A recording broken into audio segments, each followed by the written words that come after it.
Muchas gracias por invitarme, saludar a mis amigos, Joaquín, Pancho Huanchumilla, felicitar al concejal porque en verdad a la altura de hoy que alguien emprenda la tarea de ser candidato y luego de recibir la adhesión popular es muy meritorio. Yo voy a consagrar una paradoja, que es que el político retirado hizo un discurso político, el político activo va a intentar más bien hacer un análisis, un escudriñar la realidad de lo que ocurrió el 23 de octubre pasado y sus proyecciones. Por supuesto, en el debate podremos retomar los puntos del análisis político del gobierno y lo que ustedes quieran, pero yo estoy acá naturalmente en mi condición de analista y no de crítico ni defensor de un gobierno en particular. Quiero partir diciéndoles que las elecciones municipales tienen una particularidad respecto del resto de las elecciones, que no es como la presidencial una elección. Son, en realidad, y ustedes lo pueden ver aquí mismo en la región, son 345 elecciones diferentes. Cada una tiene su lógica. Son 341 alcaldes que o bien defienden su continuidad, otros desafían al incumbente. Son 2.241 concejales que se eligen. Cada uno podría tener explicaciones distintas para establecer la verdad de por qué fue elegido. Y claro, al revés de una presidencial donde uno pierde y el otro gana, en una elección de alcaldes particularmente, todos tienen cosas que celebrar y todos tienen cosas que lamentar. Porque si uno lee desde un solo prisma, se corre el riesgo evidente de no poder interpretar todos los resultados. Por ejemplo, si consideramos un dato real, Chile Vamos avanzó significativamente desde el punto de vista electoral en la elección pasada y lo contrastamos con lo que ocurrió en Valparaíso, donde su alcalde del 48% bajó al 22% y fue borrado de la elección. No logramos dar con esa realidad. Entonces, o en Arica, donde el ex intendente de Sebastián Piñera estaba, y yo mismo lo había pronosticado, estaba determinado a ganar la elección y resulta que ganó el liberal completamente desconocido hace 3 meses, apoyado por Vlado Mirosevic, diputado, y además compitió ni con el intendente ni con la candidata de la nueva mayoría, sino que con una especie de Farcas que ponía alcantarilla, regalaba soluciones habitacionales de emergencia, en fin, puso una especie de benefactor social que estuvo a un centenar de votos de ganar la elección. Entonces, 345 comunas y elecciones distintas, sin embargo, tienen elementos en común. El primero, lo decía mi predecesor en el uso de la palabra, evidentemente la abstención, porque por mucho que nos entusiasmemos o nos deprimamos con el resultado de una u otra coalición, es inescapable que el protagonista de la noche del 23 fue ese 65% que no fue a votar. Convengamos, sí, primero que el padrón está abultado y por lo tanto no debe ser 65%. ¿Y por qué está abultado? Primero porque tiene varios cientos de miles que viven fuera de Chile. Luego porque tiene muchísimos cientos de miles que viven muy lejos de donde están inscritos, sin contar, por supuesto, la gaf de a quienes fueron trasladados violando la ley de una comuna a otra. Y sin contar, como decías tú, que el sistema permanece tan antiguo y anquilosado como al inicio. Es decir, tú tienes que ir a votar exactamente al lugar donde estás inscrito, en la mesa donde estás inscrito y en el local donde estás inscrito. Y la verdad es que nosotros estamos hoy día tecnológicamente habilitados para que viviendo en Punta Arenas o trabajando ocasionalmente en Punta Arenas, una persona de Temuco, podría ir al recinto más cercano de su hotel o de su lugar de vivienda, poner el dedo, el ojo o el carnet y le apareciera el voto de Temuco para poder votar por Becker o alguna de las otras opciones que aquí había en materia de alcalde. Y eso, claro, el aspecto lata, el aspecto incomodidad, etcétera, sería resuelto. Nos quedaría, por supuesto, la abstención activa, es decir, la abstención que quiere reflejar una opinión respecto de lo que está ocurriendo. Y tiene razón Galilea al decir que esa abstención del 65% también tiene 345 versiones diferentes. Porque ustedes saben que hay comunas donde aumentó la participación y hay comunas donde disminuyó brutalmente. ¿Y saben qué tienen en común las comunas donde aumentó la participación? La competitividad, evidentemente. La competitividad y la incertidumbre de la elección. ¿Y qué tienen en común aquellas donde no aumentó? Bueno, resultados garantizados. ¿Saben cuáles han sido hasta ahora las dos elecciones más participativas de la historia de Chile? El plebiscito y la segunda vuelta Lagos-Lavín. Recuerdan, ¿no? Enero del 2000 y 5 de octubre del 88. Donde hace diferencia quedarse en la cama o levantarse y concurrir a votar. Convengamos que en Temuco no hacía mucha diferencia en materia de alcalde quedarse en la cama o ir a votar. Y es razonable entonces, o era esperable entonces, que descendiera o continuara descendiendo la participación. Sin embargo, el hecho de que el resultado de la elección se dé en un contexto de 65% de abstención nos dice, ojo, cualquier proyección del resultado debe integrar el dato que presumiblemente se puede estimar que en la próxima elección presidencial, con alto nivel de incertidumbre que se avecina, participarán mínimo 1 millón adicional, estimo yo que puede ir hasta 2 millones adicionales, y ese 1 a 2 millones no está garantizado que tenga exactamente el mismo comportamiento electoral de los 5 millones o de los 4.900.000 que fueron sí a votar. 4.700.000 que expresaron válidamente una opinión. Nada nos puede garantizar que ese 1 o 2 millones adicionales se comporte del mismo modo que se comportaron los que fueron a votar. Y eso introduce primero una tremenda incertidumbre. Yo creo que no la habíamos tenido nunca. Yo tengo la impresión de que la próxima elección va a ser una elección con altísimo nivel de incertidumbre.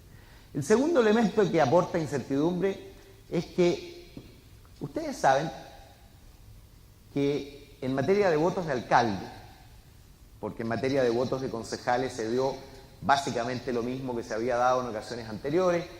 La nueva mayoría, 47%, había sacado 49 y algo.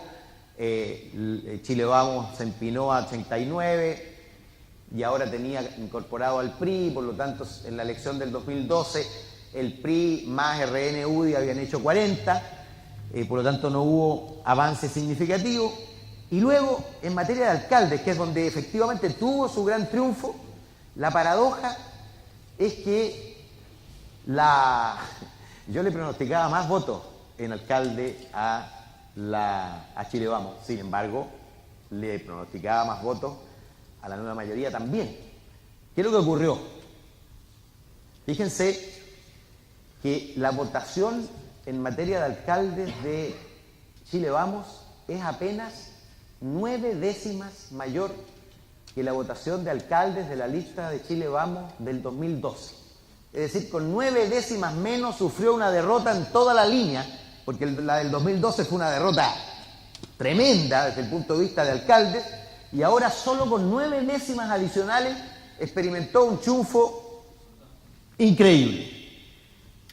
¿Y saben por qué? porque el adversario se redujo en 5,9 puntos porcentuales, es decir, 6 puntos porcentuales. Pero solo creció 1,4 la derecha. Y en consecuencia, ¿qué ocurrió? Ocurrió la tremenda dispersión que uno observa comuna a comuna de, por un lado, descolgado. La nueva mayoría pagó severamente su decisión de convertir a las primarias en una excepción y no en la regla general. Y eso significó que muchos candidatos compitieran por el mismo electorado, muchos alcaldes perdieron por eso. Y entonces,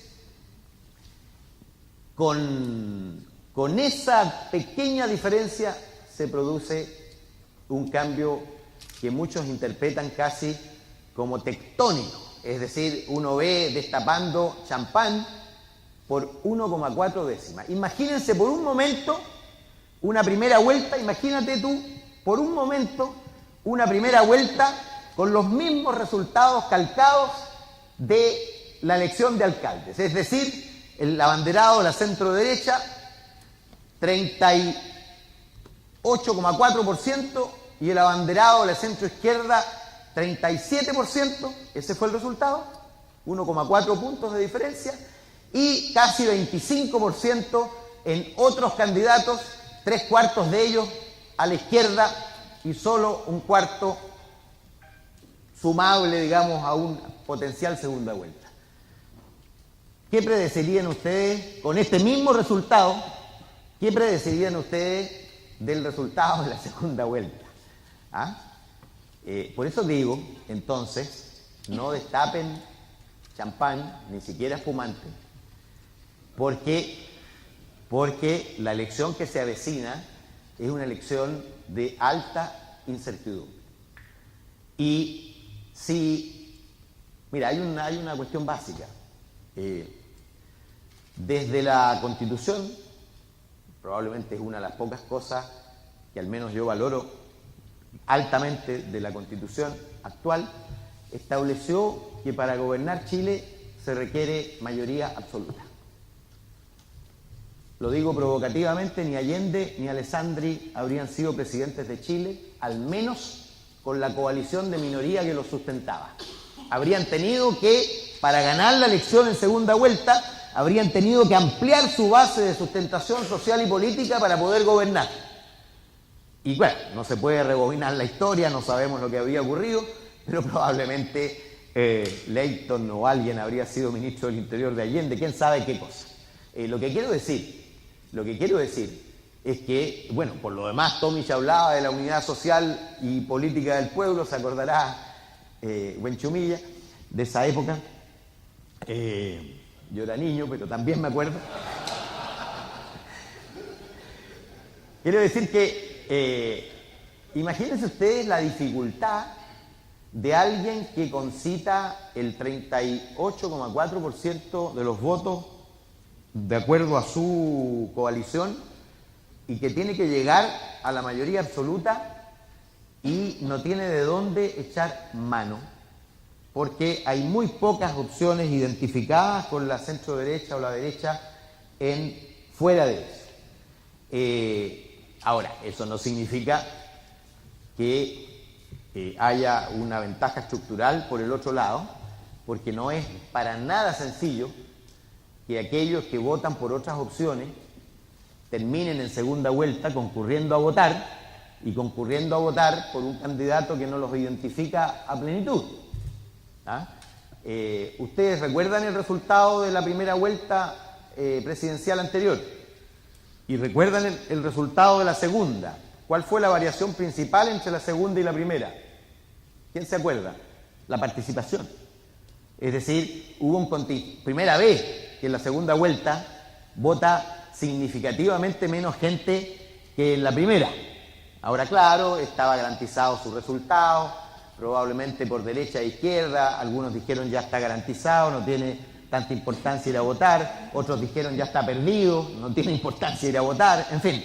Pero de cualquier manera, El desafío del candidato, de ambos, pero en particular del candidato de centroizquierda, si quiere ganar, es lograr que ese cuarto del electorado que podría potencialmente concurrir a sumarse a una opción, es muy crítico al sistema. Y como decía Galilea, quiere más bien cambios estructurales. ¿Ah? Y por otro lado, hay un segmento muy importante que lo que quiere y pide y exige es gradualidad, eficiencia, etcétera, que son, como dicen acá, como dicen en el campo en general, chichi y chancho. ¿Ah? Es decir, dos cosas que son contradictorias y armonizar eso es muy difícil. Ahora, eso me lleva inmediatamente, como estamos aquí en una sala cerrada, me lleva inmediatamente a evaluar las distintas opciones que tiene eventualmente la centroizquierda para ganar, o para intentar ganar, que es una elección difícil sin duda.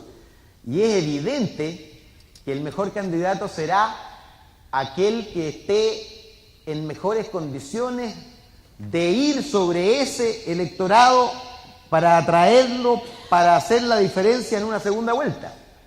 Y es evidente también que los líderes emblemáticos de la nueva mayoría no son los indicados para conseguir ese fenómeno. Y eso es lo que expresan las encuestas hoy día.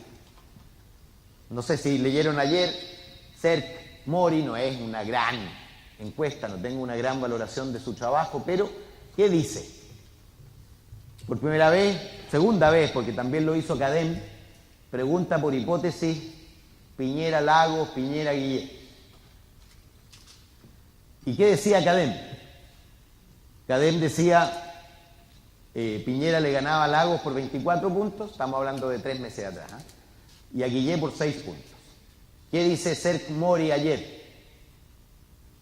Piñera le gana 28-23, que equivale en términos de válido a 55-45, y pierde con Guillén 26-28, lo que equivale a 48-52% si consideramos los válidos. No sé si eso se va a consagrar, pero es muy probable que la CEP de diciembre, que es una especie de oráculo de Delfos, ¿ah?, establezca esta realidad. Y si establece esa realidad, yo no sé si ustedes han visto alguna vez a una coalición llevando un candidato que puede perder o que tiene alta opción de perder si tiene otro que tiene buena oportunidad de ganar. Yo sí lo he visto. Yo sí lo he visto en comunas y podría también darse, porque los comportamientos de los actores políticos no son completamente racionales ni instrumentales. Puede pensar una coalición incluso que es mejor perder. Ahora, normalmente se piensa que es mejor perder cuando se trata de un candidato que tiene proyección futura, naturalmente. No creo que sea mejor perder cuando se trata de un candidato que está, obviamente, en su última oportunidad. Pero yo no descarto nada. Yo no descarto nada porque además la racionalidad de los actores se ha ido desdibujando, digámoslo eufemísticamente, en estos últimos años. ¿Ah? Lo que yo quiero decir, sí, y compartir con mi ex colega, aunque nunca fuimos colegas literalmente, él ya no estaba cuando yo llegué, es que las condiciones para gobernar mañana, hoy día ya se ve eso, son y serán completamente distintas de las condiciones para gobernar hace 10 años atrás. ¿Para qué decir hace 20 años atrás? Y habría que partir antes. Las condiciones para ganar una elección son distintas que las condiciones de hace 20 años atrás. Por ejemplo, el 89, compartirá conmigo, Francisco, cualquiera hubiera sido el candidato que ponía la Concertación y habría ganado. De hecho, Elwin no era el primerísimo, había otros. La centroizquierda tenía mejor palatabilidad Valdés, por ejemplo, pero podría haber sido cualquiera y habría sacado básicamente la misma votación. De hecho, repitió Elwin la votación del no y se calcó casi exactamente solo que la votación del sí se dividió en dos candidaturas, la de Vigi y Frafra Errázuriz. Pero ya la segunda, digamos las cosas como son, porque de pronto se olvida, a Frei no lo eligió un partido. Frei estaba plebiscitado. ¿Ah? Lo eligió ya la gente. Nosotros forzamos una primaria con Lago. Y las primarias dieron lo que siempre dan las primarias cuando son masivas. Exactamente el resultado de la correlación de fuerza en la opinión pública en general. Votaron 430.000 personas. Nosotros teníamos alguna esperanza, pero se dio exactamente. ¿Ah?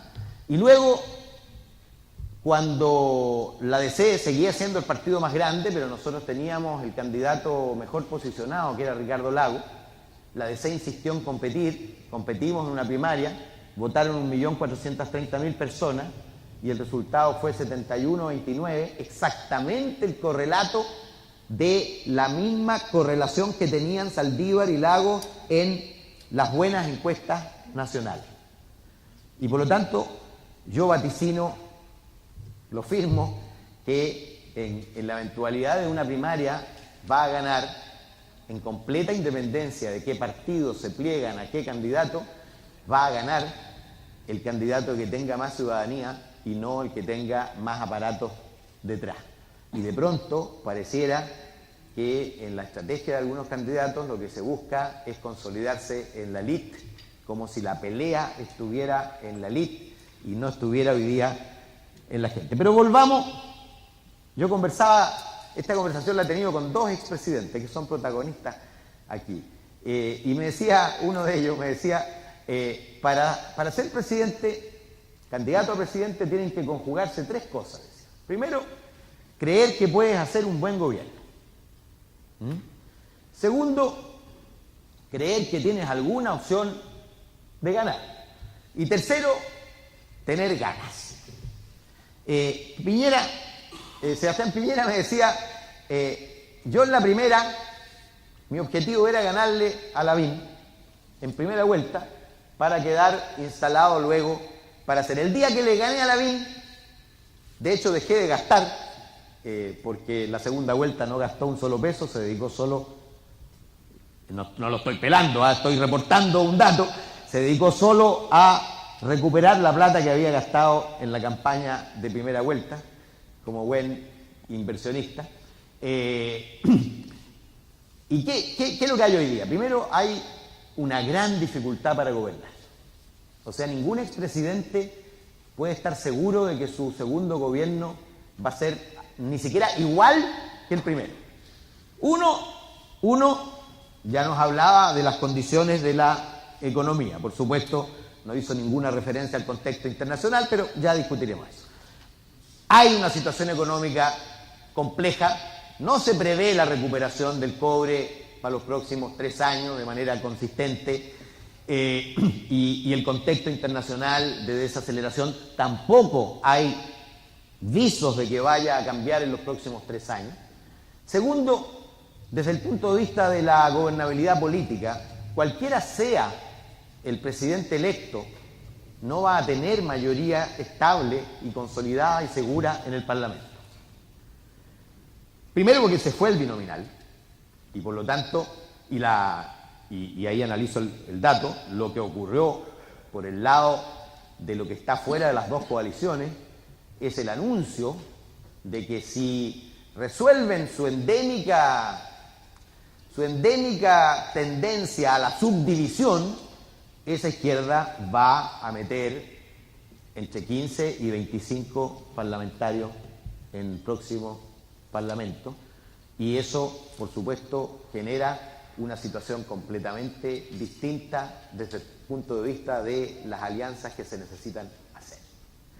Y en consecuencia, gobernar en mi relación con el Parlamento y mayorías articuladas va a ser difícil. Tercero,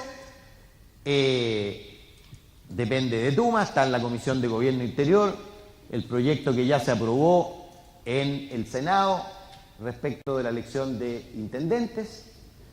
Hay un debate, por supuesto, respecto del traspaso de atribuciones. pero en esto siempre que es primero el huevo o la gallina. Yo en particular creo que Chile tiene que salir del exclusivísimo club de los países que no eligen sus autoridades regionales, y de pronto se olvida exclusivísimo, pero prácticamente somos uno de los... Yo no conozco para hacerlo, siempre me dejo la posibilidad de que haya alguno, siempre sale alguno con un país raro donde no, pero en el mundo democrático desarrollado, yo al menos no conozco ningún país que no elija sus gobiernos regionales, su principal autoridad regional. Y si voy al barrio, si voy a Europa, si voy a la OCDE, donde vaya, encontrarás que los países eligen, y cuando algún parlamentario se pregunta, pero ¿cómo va a convivir? Así, con ese tono además, ¿cómo va a convivir un presidente de un color con un intendente del otro? Y yo le digo, bueno, del mismo modo que lo hacen en todos los países del mundo. Yo viví 5 años en Francia, se gana la mitad, se ganan el cuarto, se gana el tercio. ¿Para qué decir en España, que es un país de otras características, digamos, estructurales? Pero Suecia, Argentina, Bolivia, en fin, prácticamente todos los países del mundo eligen sus gobiernos regionales, y por lo tanto yo creo que va a ser difícil que Joaquín Pluma y los demás voten en contra de esa decisión. Yo acompañé a Diego con un cartel que decía: me da vergüenza el PPD votando contra la democracia regional. Finalmente votaron a favor, algo de haber hecho el cartelito. Bueno, y ese va a ser un tercer elemento de diferencia. Y el cuarto, probablemente debía haberlo puesto como el primero, es que la ciudadanía hoy día no es la misma que hace 10 o 20 años atrás, y que estaba dispuesta a asumir pasivamente todas las decisiones que se tomaban en su nombre. Y hoy día eso no ocurre. Hoy día el nivel de exigencia es gigantesco, y con la complejidad que tienen las exigencias populares, que es la complejidad que no supo asumir además este gobierno, porque era evidente que había una corriente para poner fin al lucro, ¿no es cierto? Lo decían todas las encuestas, no es un invento ideológico, es casi una imposición de la gente a el conglomerado. De hecho, el conglomerado no pensaba así hasta hace 5 años atrás. Y sin embargo, la misma gente, yo esto lo he medido, que yo represento Maipú, que es probablemente un laboratorio de esto, la misma gente que expresa su voluntad antilucro en la educación, las mismas personas son las que dicen: pero déjeme pagar mi colegio, ¿cómo no me va a dejar pagar mi colegio para que no puedan entrar los de la población más pobre que están al lado? Porque si yo pago, tengo mejor educación, pero sobre todo tengo mejores niños en mi escuela. Es decir, exactamente el impulso contrario al que genera el primero. Y eso podría analizarlo en prácticamente todas. Y manejar la complejidad de las pulsiones sociales es extremadamente complejo, requiere mucho arte, requiere mucho estudio, y requiere sobre todo, lo que más ha faltado en este periodo, mucha decisión. Decisión. Yo creo que, para concluir, si este gobierno ha sido, después discutiremos cuál es el peor, pero si este gobierno no ha sido un buen gobierno, es básicamente por su indecisión inveterada, su decisión estructural casi, en el modo de funcionar, su lentitud en tomar decisiones. Uno se puede equivocar o acertar, o puede acertar a medias o equivocarse a medias. Normalmente ocurren las dos cosas al mismo tiempo. Te equivocas a medias y le aciertas a medias, pero lo que no puedes hacer es que los acontecimientos se coman tu decisión. Cerrar los ojos frente a un problema es lo peor. Si no, miren lo que ocurrió con el padrón. Hace 60 días, alguien de gobierno ve ese problema y dice, si toma decisión, dice: este es un problema grave. hagamos una ley para retrotraer, anular los 500.000 modificaciones y abramos una ventana con cadena nacional, con campaña para decirles a todos los que eventualmente quisieron cambiarse, porque ese era el problema, podía haber habido entre esas 500.000 personas que sí expresaron voluntad de cambiarse, que se cambiaran. Y sin embargo, el CERVEL dice, toma la decisión solo, el CERVEL dice, abramos una ventana, no para cambiarse, sino para retrotraer la situación, es decir, puso el peso de la prueba al revés, porque habían sido cambiados eventualmente 500.000 violándosele su derecho. Lo que debió haberse hecho es anular eso y darle la oportunidad a las personas que dijeran, sí, quiero cambiar, ¿ah? Porque el CERVEL dio por bueno cambios que no estaban acompañados de la expresión de voluntad de la persona. Bueno, pero lo que quiero decir, no quiero irme al detalle, lo que quiero decir es que cerrar los ojos es el peor problema, la peor actitud. Finalmente, a 5 días de la elección, hacen el fiasco más grande desde el punto de vista político que ha ocurrido en las últimas décadas, ¿ah? Y que me ha llevado a mí a decir que el ministro Fernández es inimputable y que el comité político es ausente y rayano en el descompromiso. Y yo tengo que... Yo me salí del PPD, soy probablemente el único leal, el más leal de los diputados de la nueva mayoría. Voté teniendo a los dirigentes de la ANEF aquí atrás, en la Comisión de Hacienda ayer, la propuesta del gobierno, junto con otros 2 personas con espíritu de sacrificio, ¿ah? El resto, por supuesto, votó lo que le pedían los gremios, ¿ah? Infligiéndole una derrota al gobierno y bueno, porque cuando tú no tomas decisiones, ¿ah? Generas la idea de que no importa lo que haga el parlamentario. De pronto hasta no importa lo que haga la autoridad local. Entre paréntesis, las autoridades locales tienden a paralizarse cuando se les anuncia con tanta antelación que va a haber cambio. Y estamos conversando de cambio de gabinete hace 6 meses y entonces hace 6 meses tenemos a todos paralizados porque es evidente, pues es una cuestión humana, una autoridad que está con la espada de Pericles, como decía, ¿ah? Como decía Palestro, con la espada de Pericles aquí, ¿ah? ¿Conocen el chiste, no? ¿Ah? No va a salir alguien que me diga Damocles, weón. ¿Ah? Pericles también tenía espada, dijo Palestro. Bueno, me quedo hasta acá y para conversar, que esto se llama conversatorio y la idea es conversar de lo que ustedes quieran y no de lo que uno les quiera imponer. Gracias.